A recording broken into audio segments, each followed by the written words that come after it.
All right. Go upstairs, buddy. I love you. I was like looking down. I'm like, am I recording? I've been recording this whole time. So you have graded how many essays today? I ended at 210. What I did yesterday, 61. And now we're going to record a video essay. Yeah. This is the teacher life right here. My brain hurts and my eyes are bleeding.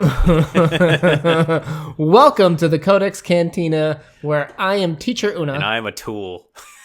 I was telling Crypto, actually, this reminds me of that Tool song, the It's Only Wrong If You Get Caught. Now, my wife would know that, but I don't think I could say anything about the band Tool. Well, that's why your wife is cooler than you. This is true. So let's jump into publication info. The Hitchhiker is a short story by Roald Dahl that was originally published in 1977 issue of Atlantic Monthly, and later included in Dahl's short story collection, The Wonderful Story of Henry Sugar and Six More. And I'm going to be working from the Everyman's Library collection. Mr. Dahl is a British author and very, very famous works. His most famous probably is James and the Giant Peach or Charlie and the Chocolate Factory. But he also did one, Matilda, as well. Really, really enjoyed that one. And, you know, he's a writer and a poet. He was a wartime fighter pilot. So he is kind of like a modern Leonardo da Vinci. All right, so this story closely follows the Hitch-Hike plot, a 1960 short episode from Alfred Hitchcock Presents.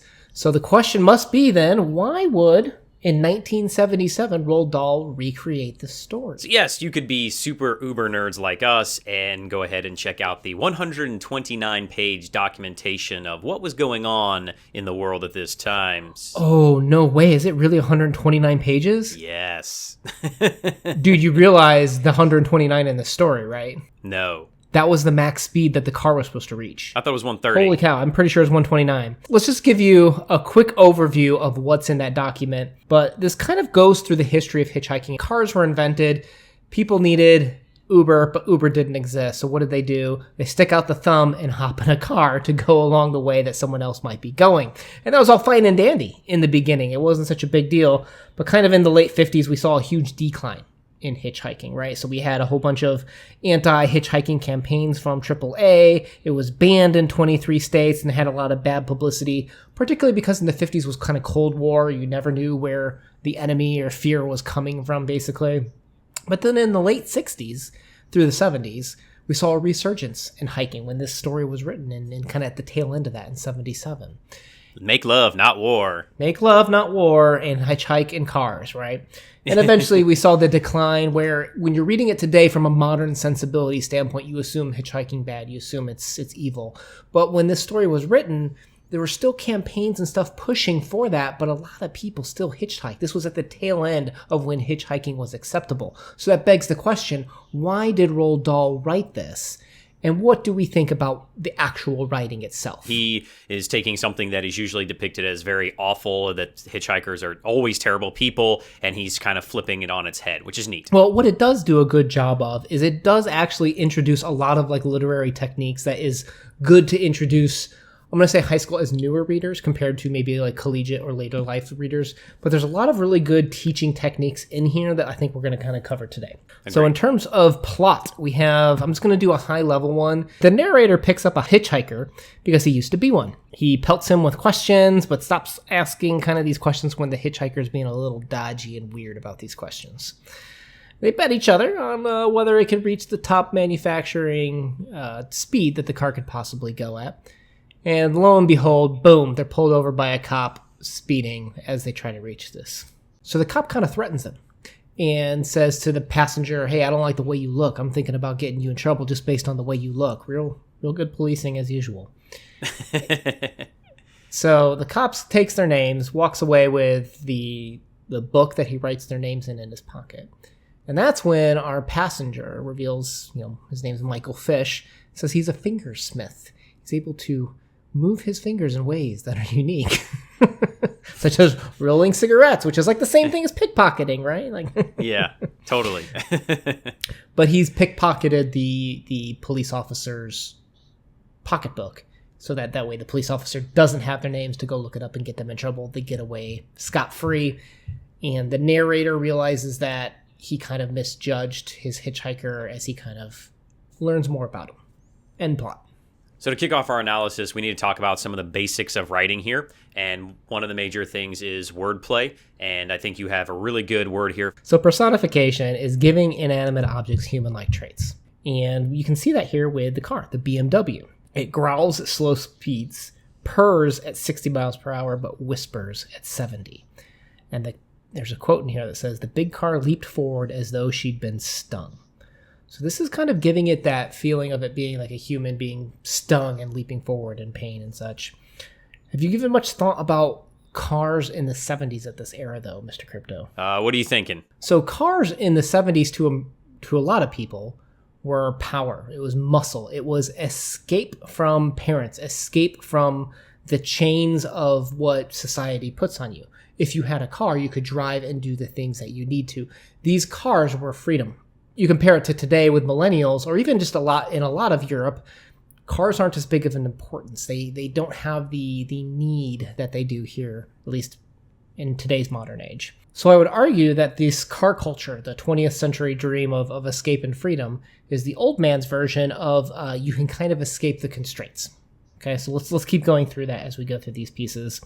Next up, I wrote down zoomorphism. Do you know what zoomorphism is? This is where you give characteristics to animals, right? It's humans have animal-like traits, or you're using a bunch. There's actually a couple different versions of zoomorphism. For the purpose of this talk, let's talk about where humans get animal-like traits. And you'll notice that our man, I'm going to call him Michael Fish, the passenger, because he was eventually identified as Michael Fish, is described as a rat like 3 times in one paragraph. I was actually kind of assaulted with how many times he described Michael Fish as a rat in the beginning. Yeah, it's kind of funny. He says he picks up a small, ratty-faced man with gray teeth. His eyes were dark and quick and clever, like rats' eyes, and his ears were slightly pointed at the top.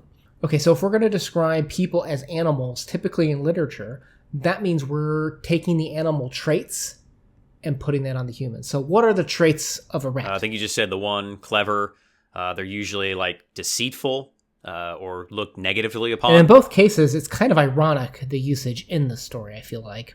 Where the bad guy is, they're painting Michael Fish to be the bad guy, right? He's deceitful. Oh my gosh, he's self-interested like a rat. Like he's just going to be able to sneak and steal things the way a rat can. So you're kind of worried it's going to be a narrator versus passenger situation in the beginning. Yes. I mean, because that's the typical thought, right, of hitchhiking at this time. And I would say that this is, so from an inspectional reading of just reading for pleasure, that's the takeaway. But from an analytical reading perspective, I would say this is Roald Dahl characterizing hitchhiking itself, right? We're in the 70s when hitchhiking was kind of on the downfall. And he's playing the characterization role of, well, hitchhiking can present a danger. I think of all the 50s campaigns that were run by the AAA. And he's characterizing that onto Michael Fish as describing him as the rat-like character. Yeah, fair. And that kind of brings us, the human rat, brings us to the next section here, where we want to talk about alliteration. So we have the quotes, huge human rat. It's Derby Day. Stupid, silly business. Just tons of just beginning sounds, being repetitious. It almost gives the story a little bit more of a lyrical flow, wouldn't you say? Like, even though it's a short story, and maybe the theme or the overall plot doesn't resonate with you, but you have to admit, he leveraged a lot of literary techniques here with the zoomorphism, with the alliteration, to make it very lyrical and easy to read. Yeah, it flows very nicely, as you said. And we go into next kind of like the last thing that he used this a ton. Like this could be a piece that you study just to learn similes. I could see you taking this story, but a simile is when you say something is like or as something else, right? Like it's as cold as Antarctica, right?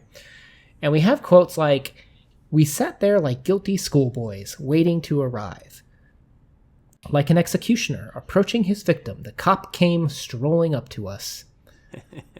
Watch out for this man, my passenger whispered. It looks like mean of the devil. And I'm not going to even attempt to do the accent here. But if you see someone being compared to guilty schoolboys, the devil, and an executioner approaching, that's 3 cases of this fatalistic situation where doom or danger is coming to you.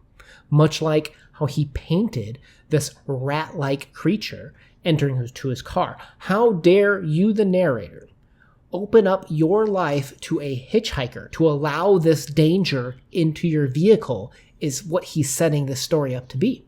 Yeah, I totally see that. And then you even have some such as, "Have I done something wrong?" my passenger asked. His voice was soft and oily as hair cream. So again, the idea of something being oily, escapable, slippery, it's all this idea of leading someone into a trap with these similes and being able to escape or fatalistically face it. Dahl very clearly is, through the usage of language with similes, using these doom impending things, this lyrical quality to the alliteration, he's painting actually a really nice picture in your head of facing towards doom if you're curious how he's painting and bringing this story together. Yeah, I kind of think that he is taking it to where if you pick up the hitchhiker, you might deserve the bad things that are going to happen to you, right? Well, that's what he's walking you towards. And then there's the end, right? Where actually the hitchhiker helped him with stealing the police pocketbook, which I'm going to say help in the sense of they didn't get into immediate danger, right? Who knows what happens down the road. Kids don't do anything wrong. But that brings up the theory that we were talking about earlier with that it's only wrong if you get caught. That's like a major theme in this story, right? Is it not the same way that we can look at hitchhiking? It's only bad if you get caught or if you're in danger. And statistically, the number of times bad hitchhiking things happen was almost negligible. I'm not saying you should do hitchhiking. I'm just saying what Dahl may be saying with this piece is with all these campaigns and with all of these people saying that hitchhiking's bad and outlawing it, for the number of violent crimes according to this article and the statistics of hitchhiking, it wasn't as bad maybe as how the narrator first thought the bad and evil thing with the rat like face figure coming into his mind and the executioner approaching. We might have a mismatch between reality and expectation is kind of how I took a lot of this piece. 100% agree. Hitchhiking is definitely sensationalized through the 50s, 60s, 70s, and then it'll be taken even one step further after this as they become the trope of slasher movies in many regards, and also ghost stories as well. Now, arguably, there's another theme here about you don't have to be the same to get along. They are painted to be very different, these two characters, and in the end, they kind of mutually work out a relationship in a sense. I don't know if I felt that one as strong because there wasn't as much character development, so much as dialogue-based tension with these similes and such. But that is obviously a theme that you could discuss with this piece. Well, I mean, you could say that they're kind of codependent upon one another, and they have to develop a relationship out of a necessity, a need to be able to have self-survival against the police officer.